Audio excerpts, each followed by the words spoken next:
movie junkies, welcome back to Twin Flicks, where we always here celebrating magic movies and physical media with you.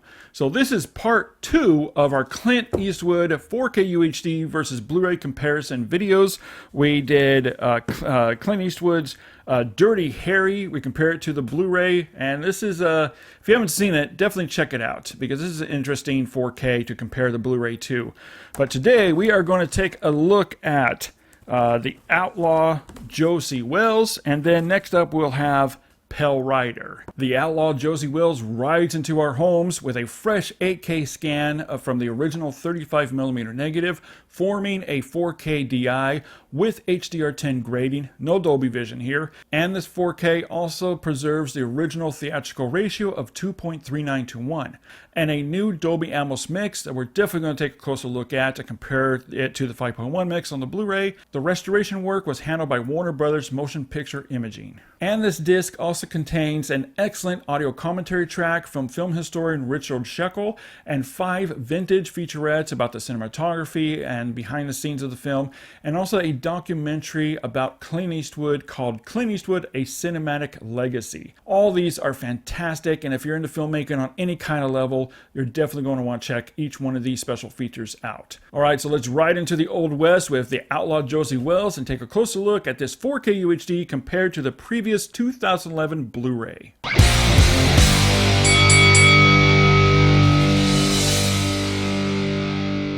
And right off the bat, you can see here that Warner Brothers brought back its original 1975 logo, while the Blu-ray has the customized shield for the HD master with the Blu-ray. But the biggest problem with the Blu-ray, there's some really heavy uses of green hues that's washed over the image. Sometimes it's so much so that it drowns out other colors. There are a multitude of scenes that take place in the desert, but the terrain carries a greenish yellowish wash where the desert terrain looks greenish, way too hot, or overly exposed.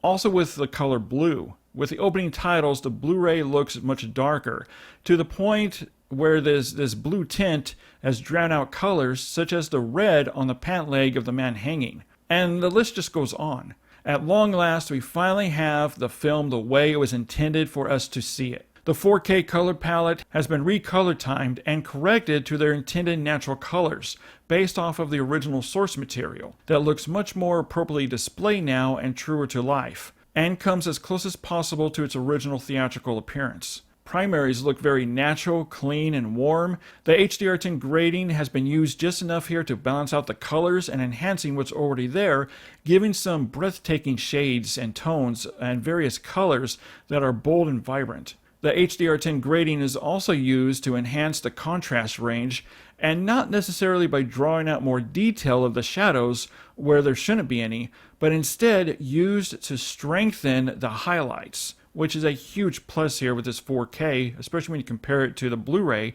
where the Blu-ray had many blown out highlights and hotspots throughout the film, especially during daytime scenes where the sky has been blown out in many areas, looking overly exposed.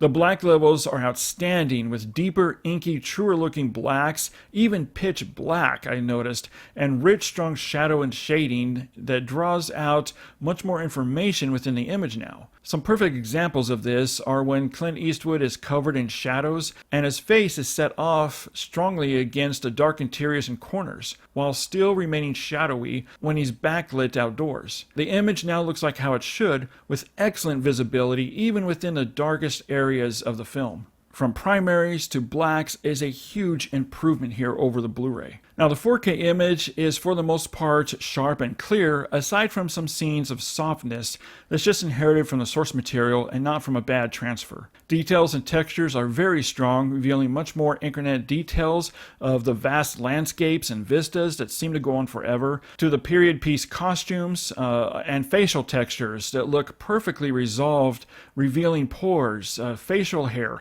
Clint Eastwood's scar that runs down his face looks sharper and deeper as well, along with every bead of sweat on faces and drenched clothes and dried on, caked on dirt and blood. Looks much cleaner and more revealing now. Also weaponry such as handguns, rifles, the Gatling gun carry some really nice sheen to them. The Outlaw Josie Wells looks absolutely stunning in 4K UHD, from the gorgeous sweeping landscapes to the period piece production design and the rich cinematography that really showcases a truer cinematic experience than I've ever seen it before on home media, and wipes out the Blu-ray on all levels. There is also more depth and three-dimensionality within the image now that gives a really nice lifelike appearance that was severely lacking on the Blu-ray. The bitrate, I saw it in the mid-70s, and I saw it top out in the high 90s Mbps, and it's on a 100 gigabyte disc. Now we have to spend a little bit of time here talking about the grain field. Now, cinematographer Bruce Curtis used Eastman 100T 5254 stock, which has extremely fine grain, almost invisible. And this 8K scan and UHD disc is capable of pulling out detail of the negative without exaggerating the grain, unlike older scans did, such as the Blu-ray. Even though it's a little spotty here and there where the grain management was used, overall, the image does still carry a very nice filmic appearance with no waxiness or flatness to it. Alright guys, let's talk about the audio presentation as 4K UHD, and just as with Dirty Harry, Outlaw Josie Wells also comes with a new Dolby Atmos mix, which was created by Warner Brothers post-production and sourced from the best available archival sound elements and the original multi-track music recordings. And the results is a pretty aggressive and impressive Dolby Atmos mix for a film that was originally released in mono. I was honestly really impressed with this Atmos mix. There are plenty of directionality that comes across the front channels and bleeds into the surrounds and even into the height channels. Now, I did notice that there is some added surround effects, as typical from Warner Brothers doing these Atmos mixes, but unlike some previous mixes where it really stood out, these are subtly done and blends in really well with the rest of the effects. It didn't stand out. There's also some really nice use of ambient and environmentals that flow into the height channels and the surrounds. Honestly, this Dolby Atmos mix, with all its multi-channel changes, comes across sounding much smoother and more natural than it did on the old 5.1 mix for the Blu-ray. And dialogue is rendered clean and clear. This is an outstanding Dolby Atmos mix. The Outlaw Josie Wells on 4K UHD from Warner Brothers is a very warm welcome from the previous Blu-ray release. This is definitely worth upgrading from your Blu-ray, or if you don't already own it, definitely pick this one up and add it to your library. Alright, well, head over to the comment section and let me know, when you look at the differences here between the Blu-ray and the 4K UHD, which do you like better? Or do you see much difference at all? Head over to the comment section and let me know.